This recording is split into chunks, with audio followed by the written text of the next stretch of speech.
Sir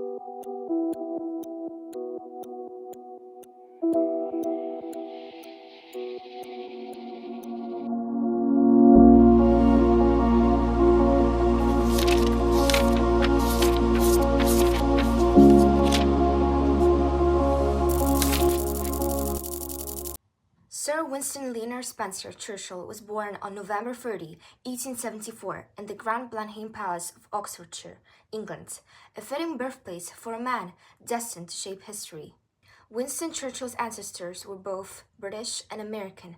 His father, Lord Randolph Churchill, was a prominent Tory politician known for his fiery speeches and influence in British politics. For his father, Winston inherited not only a name of prestige, but also a deep connection to one of Britain's most legendary families. He was a direct descendant of John Churchill, the first Duke of Marlborough, the brilliant military commander who led Britain to victory in the wars against Louis XIV of France in the early 18th century. However, his father, as the second son of the 7th Duke of Marlborough, inherited neither title nor property. Therefore, Winston grew up with social status, privilege, but little money. Lord Randolph Churchill's political rise was as fast as it was dramatic. By 1886, when he was only 37, he had already become Chancellor of the Exchequer, the youngest person to hold the position in over a century. But his success didn't last long. After just 6 months, he resigned from the cabinet, refusing to back down on his belief that defense spending should be reduced. It was a bold move that ended his career in high office forever. Winston later said, "One could not grow up in my father's house without understanding that there had been a great political disaster." To him, his father was a brilliant statesman, someone he deeply admired, yet that admiration was never returned. Lord Randolph was often harsh and distant, openly disappointed in his son, leaving Winston to grow up striving for a father's approval that he would never truly earn. On his mother's side, he was equally well connected. His mother, Jenny Jerome, was the daughter of a wealthy New York financier and a horse racing enthusiast, Leonard Jerome. The Jeromes fought for the independence of the American colonies in George Washington's armies. After arriving in Britain, she quickly found her place among the world of English high society, surrounded by grand parties, famous guests, and endless conversation. Though she cared deeply for her children, her devotion to social life and her role beside her husband often took priority. There were times when she traveled for long periods or even refused to let Winston come home for the holidays, leaving him to grow up largely without her presence. Still, Winston's love for his mother never faded. He later wrote, "She shone for me like the evening star. I loved her dearly, but at a distance." To him, she was both a source of admiration and longing, a dazzling figure, forever just out of reach. Winston's father and mother were both preoccupied by their social and political activeness. Their affairs occupied them constantly. So, as many others with high social status, the child's upbringing was left to others. Winston spent most of his early years under the care of his beloved nanny, Mrs. Elizabeth Everest, whom he called Womanny. She was much more than just a caretaker. She became his closest friend and emotional support. Winston later said that it was to her he shared all his worries and troubles, and that she always listened and comforted him. He wrote, "Mrs. Everest was who looked after me and tended to all my wants. While his parents were often busy with social and political life, Mrs. Everest was always by his side, teaching him kindness and patience." Even after he grew older and went away to school, they continued to write letters to each other. When she eventually left the household, Winston deeply felt her absence. In 1895, he lost both his father and Mrs. Everest within a few months. Losing the two people who had shaped his early life left him heartbroken. When Mrs. Everest became ill, Winston rushed to be with her and was the only family member to attend to her. After her death, he even paid for her gravestone, saying she had been his dearest and most intimate friend. When Winston Churchill was just 7 years old, he was sent away from home to a boarding school, something that was common for boys of his class at the time. Later, he would recall this moment with a mix of humor and sadness, saying, "I was no more consoled about leaving home than I had been about coming into this world." His first school, St. George's, was a harsh and unpleasant place. Corporal punishment was common, and young Winston hated every minute of it. He had been so happy at home with his toys, a real steam engine, a magic lantern, and a huge collection of toy soldiers. But now, life was all about lessons, punishments, and discipline. After less than a year, he was withdrawn from the school due to health problems. In 1882, he entered a new school in Brighton. It was a much gentler environment, and Winston managed to complete his basic education there. Still, school never became something he truly enjoyed. A few years later, in 1888, Churchill entered Harrow, one of the most famous schools in England. But his entrance exam scores were so low that he was placed at the very bottom of his class. For a proud boy and for his ambitious father, this was deeply humiliating. Winston was intelligent, but he struggled to fit into the rigid structure of the school system. He excelled only in the subjects that he was truly interested in, English and history, and he showed surprising athletic ability, winning the public school's fencing championship thanks to his quick and dashing attack. Despite those small victories, his school years remained a difficult time. Looking back later in life, Churchill would write, "I had hardly ever been asked to learn anything which seemed of the slightest use or interest, or allowed to play any game which was amusing." In retrospect, those years form not only the least agreeable, but also the only barren and unhappy period of my life. Those experiences, however, taught him independence and resilience, qualities that would define him for the rest of his life. Winston Churchill had always believed he was destined for something great. Once, he even said, "I am so conceited, I do not believe the gods would create so potent a being as myself for so prosaic an ending, to be killed in a combat."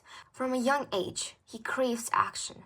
With his mother's help and her powerful social connections, he managed to get himself posted to nearly every battlefield he could. Churchill shows remarkable courage under fire, but he also had another motive. He wanted to build his reputation for a political career. As he wrote to his mother, "It is a pushing age, and we must shove with the rest." Between 1895 and 1900, he combined two passions, the sword and the pen.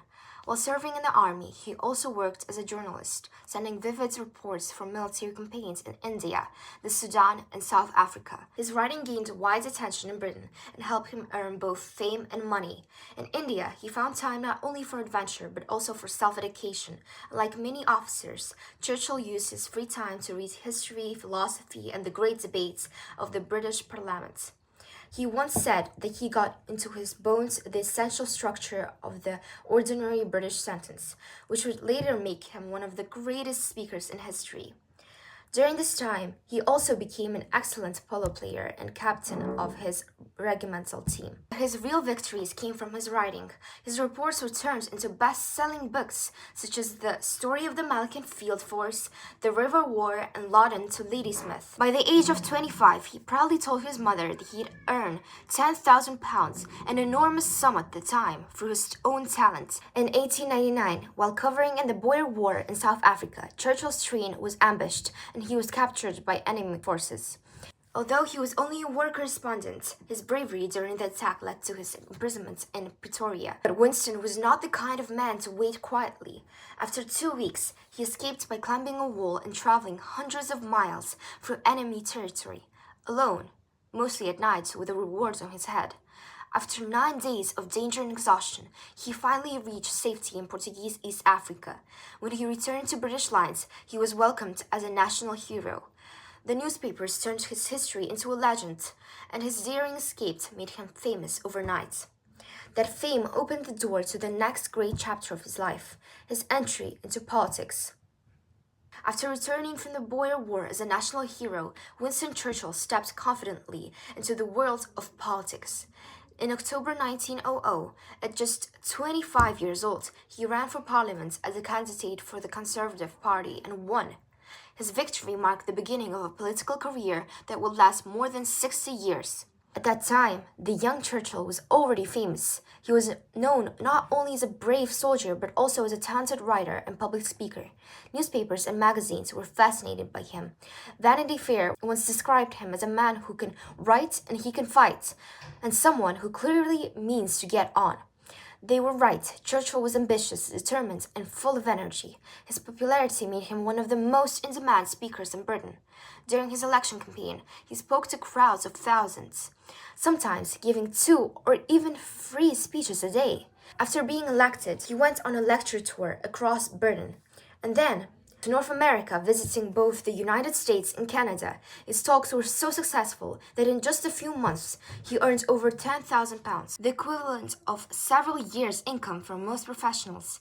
By the time he officially took his seat in Parliament in February 1901, Winston Churchill had become one of the brightest rising stars in British politics. Churchill began his political career as a member of the Conservative Party, just like his father before him, but he quickly became frustrated with their resistance to change. He disagreed with their harsh attitude during the Boer War, their indifference towards poverty, and their protectionist trade policies. Churchill was a man of progress, and the Conservatives, in his eyes, were stuck in the past. So in 1904, at the age of 29, he made a bold and shocking decision. In front of the entire House of Commons, he walked across the floor, literally crossing from the Conservative benches to the Liberal side. It was an act that stunned Parliament and branded him a traitor among Conservatives. But for Churchill, it was an act of conscience. He believed in free trade, social reform, and opportunity, values that the Liberal Party better represented. His timing couldn't have been better. Soon after the switch, the Liberals came to power and Churchill's career took off. His intelligence, charisma, and fearlessness quickly earned him important positions in government. In 1905, Churchill was appointed Under-Secretary of State for the Colonies, his first government post. Because his superior was in the House of Lords, Churchill became the main voice of the colonial office in the Commons. Drawing on his experience from South Africa, he helped draft a new constitution for the Transvaal, designed to bring stability and fairness to the region after years of war. Just a few years later, in 1908, Churchill became president of the Board of Trade, one of the youngest members to serve in the British cabinet. Here, he launched an ambitious campaign of social reforms aimed at improving the lives of ordinary people. He introduced unemployment insurance, created labor exchanges to help people find work, limited working hours in mines, and supported old age pensions. Churchill called this movement the war against poverty. It was a time when he proved himself not just as a politician, but as a reformer with a genuine vision for a fairer Britain. That same year, 1908, Winston's life changed in another way. He married Clementine Hosier. Intelligent, graceful, and strong-minded, Clementine was the perfect match for him. She shared his passions for politics and had the courage to speak her mind even when it meant disagreeing with him. Churchill often said that meeting Clementine was one of the best decisions of his life, second only to being born at Blenheim Palace. Their marriage became one of the strongest and most enduring partnerships in British political history. Clementine was not just his wife but his confidant, advisor, and emotional anchor. Throughout his turbulent career, she would remain his most trusted supporter. By 1914, Winston Churchill had transformed himself from a daring young soldier into a respected political leader. He had gained valuable experience, built a strong reputation, and shown Britain that he was not afraid to challenge convention or authority. He once said, "We are all worms, but I do believe that I am a glowworm." And indeed, his light was shining brightly. The spirit of his life, full of ambition, reform, and confidence, was just the beginning. Soon, the world would face a war unlike any before, and Churchill's strength, vision, and resilience would be tested as never before. When the First World War erupted in 1914, Winston Churchill was First Lord of the Admiralty, the man responsible for British Royal Navy. He threw himself into the war efforts with energy and confidence. He spent long hours studying naval operations, inspecting fleets, and constructing strategic plans for action. Churchill believed that a bold strike could break the deadlock of the war, and that belief would soon lead him into one of the darkest chapters of his career. The plan was called Dardanelles Campaign. The goal was to force a passage through the narrow Dardanelles Straits, attack the Ottoman Empire, and open a sea route to Russia. It seemed like a clever way to relieve pressure on the Western Front, but the campaign was badly coordinated between the Navy and the Army, and the result was catastrophic. the Allied troops, including many young Australians and New Zealanders, suffered enormous losses on the beaches of Gallipoli. Although the idea had not been Churchill's alone, he took much of the blame. The public and his political rivals saw him as reckless and arrogant. Forced out of the Admiralty, he later said bitterly, "I am the victim of a political intrigue. I am finished." For Churchill, it was one of the lowest points in his life. His wife Clementine feared the failure would destroy him entirely, saying she thought he would die of grief. He accepted a minor government post with no real influence, but soon resigned, feeling he could not sit idly by while others made decisions he disagreed with. Then, in a moment that revealed his courage and pride, Churchill made a decision few politicians would ever consider. He volunteered for the front. He joined the British Army in France as a lieutenant colonel, commanding a battalion of the 6th Royal Scots Fusiliers. At first, his soldiers were skeptical. This was, after all, the same man blamed for Gallipoli. But Churchill quickly earned their respect. He lived among them, shared their hardships, and refused to hide from danger. One officer recalled, he never ducked when a bullet went past. He used to say, "It's no use ducking, the bullet's already gone past you." Life in the trenches was brutal. Mud, rats, lice, frostbite, and death everywhere. The smell of decay and gunpowder filled the air. But even in that misery, Churchill found a strange kind of peace. Amid these surroundings, he wrote, "Aided by wet and cold and every minor discomfort, I have found happiness and content, such as I have not known for many months." He cared deeply about his men's well-being. He insisted on better living conditions, cleaner trenches, and a sense of humor under fire. His advice to officers was simple but memorable. War is a game that is played with a smile. If you can't smile, grin. If you can't grin, keep out of the way till you can. After 6 months, Churchill returned to London. Despite his self-imposed exile to the battlefield, he was still a man of politics. Soon after, Prime Minister David Lloyd George brought him back into government as Minister of Munitions, the man in charge of keeping Britain's war machine running. This time, he succeeded brilliantly. Churchill reorganized factories, improved efficiency, and resolved labor disputes that had threatened to halt production. He also established a tank board to develop one of his favorite new inventions, the tank. He had supported the idea years earlier, believing that these armored vehicles could break the deadly statements of trench warfare. By 1918, British factories were producing more weapons, tanks, and aircraft than ever before.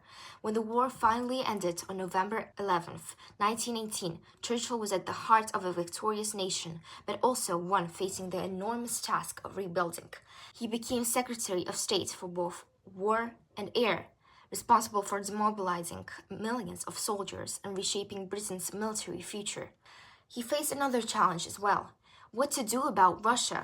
The Bolshevik Revolution had overthrown the Tsar, and a civil war was raging between the communist and the old royalist forces. Churchill, a fierce opponent of Bolshevism, wanted Britain to support the anti-communist side, but his government was divided. His enemies called him unreliable, a warmonger, and accused him of trying to start another war. Despite the controversy, Churchill continued to speak out of what he believed in. His energy, ideas, and defiance kept him in the center of attention, even when others wished he'd disappear by the end of the decade. Churchill had survived disgrace, danger, and political isolation. He had learned from failure, regained his strength, and proven his courage both on the battlefield and in the halls of power. The war years were his greatest test, and they transformed him from a bold young politician into a hardened, complex leader, ready for the even greater trials that lay ahead. After the First World War, Winston Churchill continued to play a major role in British government.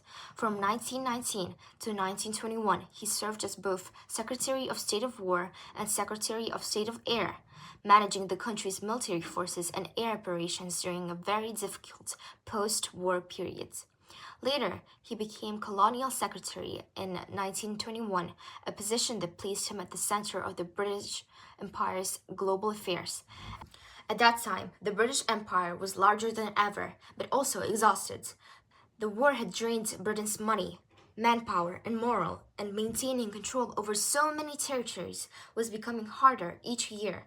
Churchill faced the difficult task of defending Britain's power with very limited resources. Politically, things were just as unstable. When public support for the Liberal coalition government collapsed in 1922, Churchill lost his seats in Parliament. For the next 2 years, he remained out of office, losing several elections in a row. Finally, in 1924, he made his way back into Parliament, this time as a member of the Conservative Party, the same party he once had left. Soon after, he was appointed Chancellor of the Exchequer, the government's top financial position, which had once been held by his father. However, the Conservatives' defeat in 1929 again pushed Churchill out of the power. The same year, the Wall Street crash devastated economies worldwide, leaving Churchill with serious financial problems. To recover, he began writing extensively, publishing articles and books to earn a living, a habit that would stay with him for the rest of his life. Much of Churchill's time in the 1920s was dominated by two major crises, Ireland and the Middle East. In Ireland, the situation was explosive. For years, the Irish had been divided between nationalists, who wanted independence, and unionists, who wanted to remain with Britain. When Churchill became Secretary of State of War, the Irish War of Independence was at its height.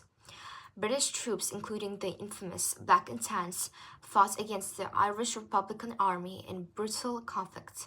Although Churchill was initially responsible for enforcing order, he soon realized that peace could not be achieved by violence. When he became Colonial Secretary in 1921, he helped negotiate the Anglo-Irish Treaty, which created the Irish Free State in the south while allowing Northern Ireland to remain part of Britain. It was one of his greatest diplomatic successes, though it left many people on both sides unhappy and even led to further violence in Ireland. Meanwhile, the Middle East presented an entirely different challenge. The collapse of the Ottoman Empire had left the region divided and unstable. Britain took control of several territories under League of Nations mandates, including Iraq, Jordan, and Palestine. Churchill quickly realized that directly ruling these lands would be too expensive and unpopular. Instead, he sought a cheaper and more sustainable approach, maintaining influence for local rulers and the use of air power rather than large armies. At the Cairo Conference of 1921, Churchill, with advice from Lawrence, helped redraw the map of the Middle East, creating the modern kingdoms of Iraq and Jordan. He also worked to balance Britain's promises in Palestine, supporting a Jewish national home as stated in the Balfour Declaration, while also protecting the rights of the Arab population. It was a nearly impossible task, and the region's tension would continue for decades. In 1924, when Churchill became Chancellor of the Exchequer, he focused on economic recovery.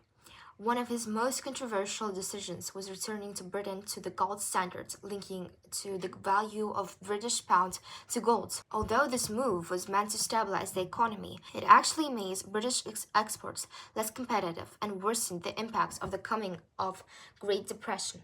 Despite this, Churchill remained active and influential during the massive general strike of 1926, which paralyzed the country. He helped manage government communication and even edited an emergency newspaper. By 1929, when the Conservatives lost power, Churchill found himself without office once again. Yet, as always, he refused to slow down. He spent the next decade, often called his wilderness years, focused on writing, building his home at Chartwell, and reflecting on Britain's future. During this time, he wrote major works such as The World Crisis and My Early Life, continuing to shape his reputation not only as a politician, but also as one of the greatest writers and thinkers of his time. After World War I, Europe was left in ruins, socially, economically, and politically. In Germany, the Weimar Republic was born out of revolution, but it quickly faced hyperinflation and chaos. Bread that once cost a few marks soon cost billions. The Great Depression of 1929 made things even worse, driving people to desperate solutions.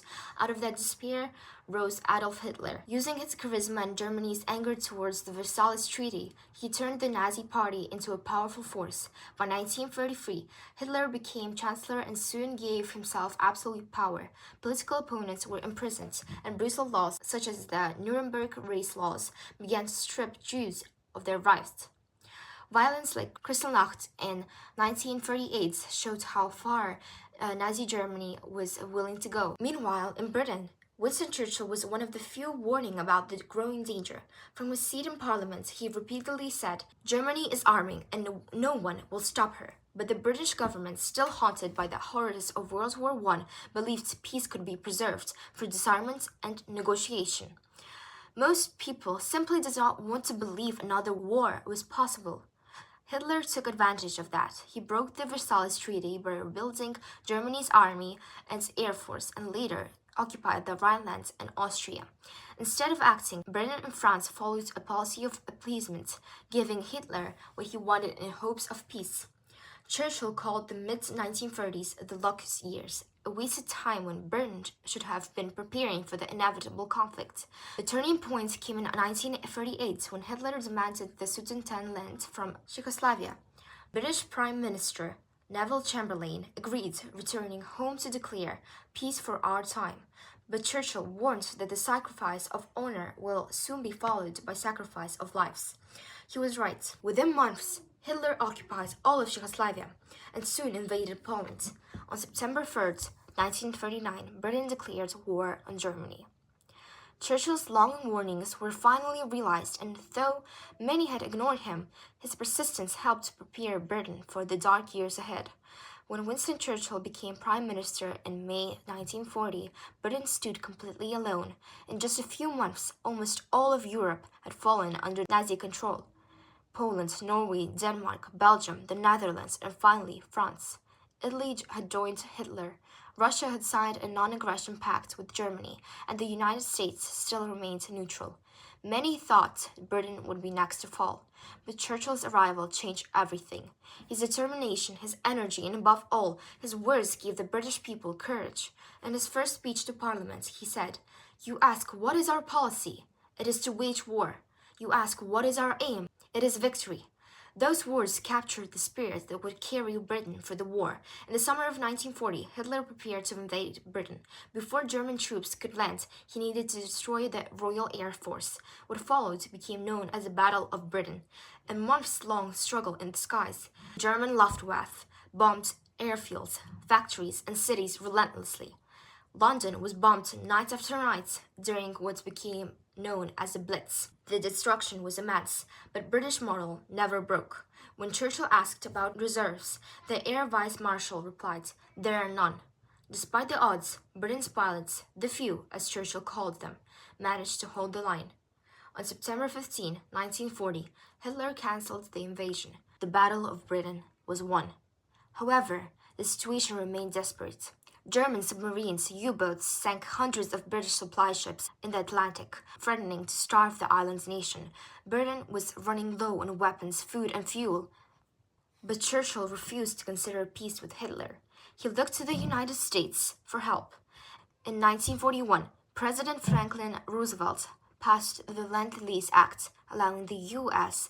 to send war supplies to Britain. This strengthened the relationship between Churchill and Roosevelt, forming one of history's most famous wartime partnerships. Later that year, everything changed again. In June 1941, Hitler invaded Russia, turning Stalin's Soviet Union into Britain's ally. And in December 1941, Japan attacked the U.S. at Pearl Harbor. The next day, Germany declared war on America. For Churchill, this was a turning point, the creation of what he called the Grand Alliance. He said that night he slept the sleep of the saved and thankful. At the same time, secret intelligence work helped Britain survive. At Bletchley Park, teams of scientists, mathematicians, and code breakers managed to crack the German Enigma code machine. The intelligence they gathered, called Ultra, allowed the Allies to predict German movements and win crucial victories. Still, early 1942 was full of defeats. Japan captured Hong Kong, Singapore, and much of Southeast Asia. German forces under General Rommel pushed the British out of North Africa. It seemed as if the Allies were losing everywhere. But the second half of 1942 changed the course of the war completely. In June 1942, the Americans defeated Japan at the Battle of Midway, destroying 4 of its main aircraft carriers, a turning point in the Pacific. In November, British forces led by General Montgomery won the Battle of El Alamein in North Africa, forcing Rommel's army to retreat. Meanwhile, in the east, The Soviet Union achieved a decisive victory at Stalingrad in early 1943, trapping and destroying the German Sixth Army. From that moment on, the Axis powers were on the defensive. The Allies invaded North Africa in Operation Torch, then Sicily and Italy, pushing Hitler's forces back step by step. In 1943 and 1944, the Allies prepared for the most ambitious operation, the invasion of Western Europe. On D-Day, June 6, 1944, thousands of Allied troops launched on the beaches of Normandy in northern France. It was the largest amphibious invasion in history. After weeks of heavy fighting, the Allies broke through German defenses and began liberating France. At the same time, Soviet forces were advancing from the east. By 1945, Germany was surrounded. The ring around it was closing, just as Churchill had predicted years earlier. In May 1945, Germany surrendered. Hitler was dead, and the war in Europe was over. In August, after the atomic bombings of Hiroshima and Nagasaki, Japan also surrendered, bringing World War II to its end.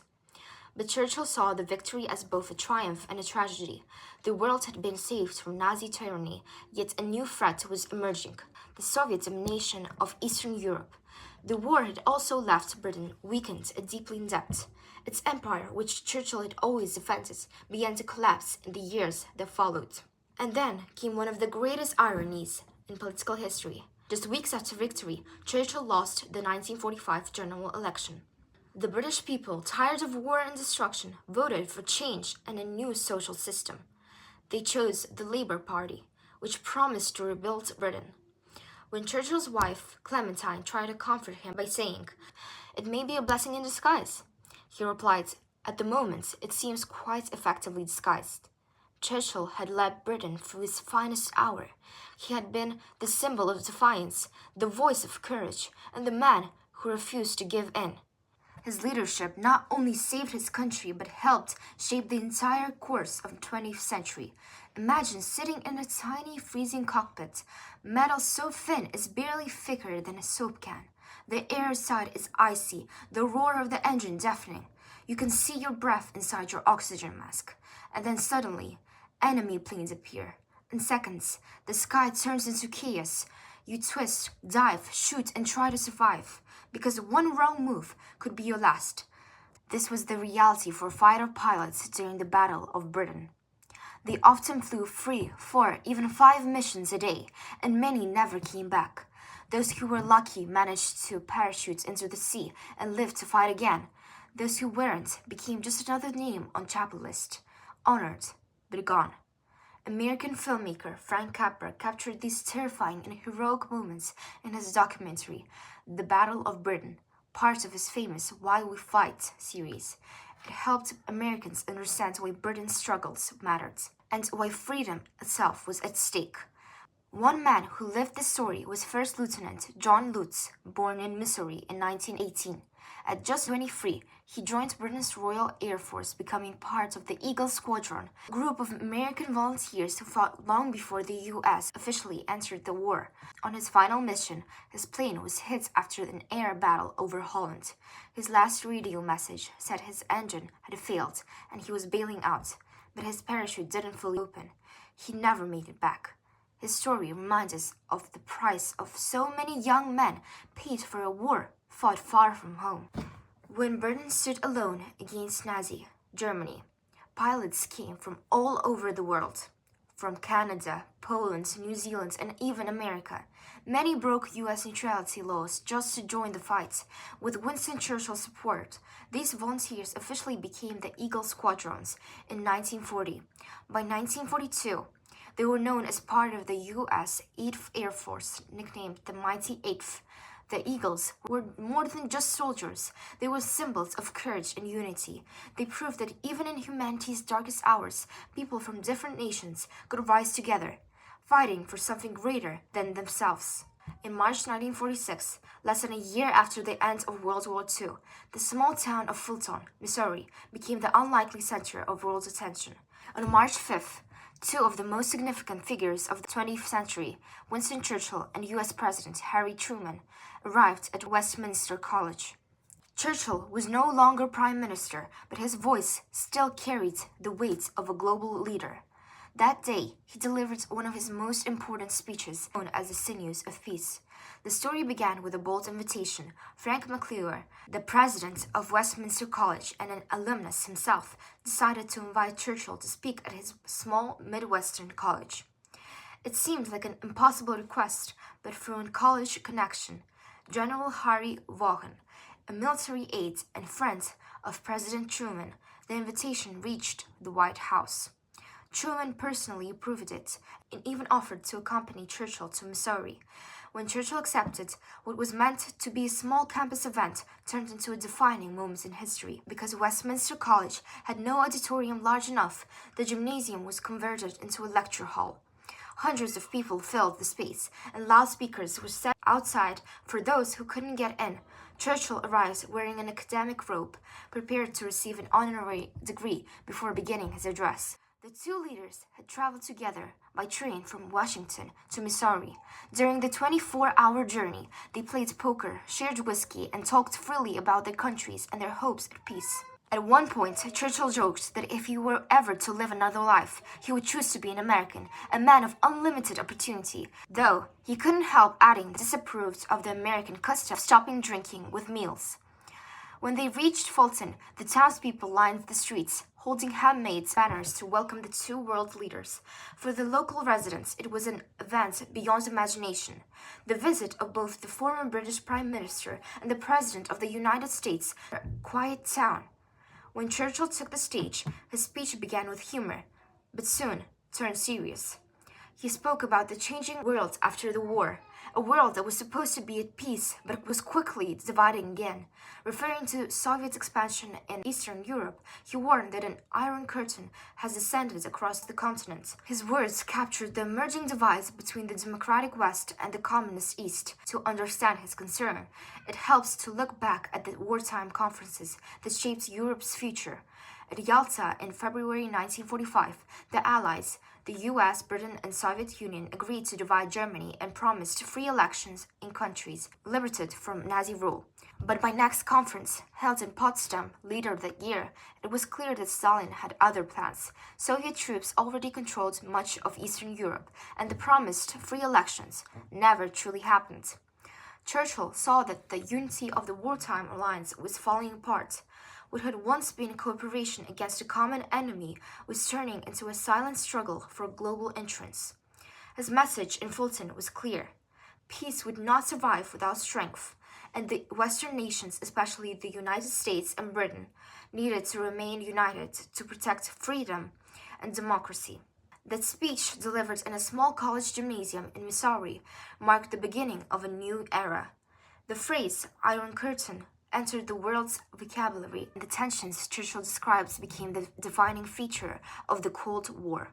Even after the guns of World War II had fallen silent, Churchill reminded the world that peace is not simply the absence of war. It must be built, protected, and maintained. His Sinews of Peace speech was not just a reflection on what had been achieved, but a warning about what could still be lost when World War II ended in 1945. The world breathed a sigh of relief, but peace didn't bring unity. Instead, it marked the beginning of a new kind of conflict, one fought not with the armies on the battlefield, but through fear, suspicion, and competition. This long period, stretching until 1991, became known as the Cold War. Winston Churchill didn't start it, and he certainly didn't finish it, but he was one of the first to see it coming. His famous Sinews of Peace speech, given in Fulton, Missouri, in 1946, was one of the earliest warnings. In that speech, he described how an iron curtain had fallen across Europe, dividing East and West. Many people didn't want to believe it at that time, but Churchill's words turned out to be prophetic. After the war, Churchill found himself facing a very different kind of enemy, not Nazi Germany, but the Soviet Union. During the war, he and Joseph Stalin had been uneasy allies, united only by their shared goal of defeating Hitler. Churchill often said he respected Stalin's courage, but never fully trusted him. Their relationship was complicated, built on necessity, marked by tension, and ended by ideology.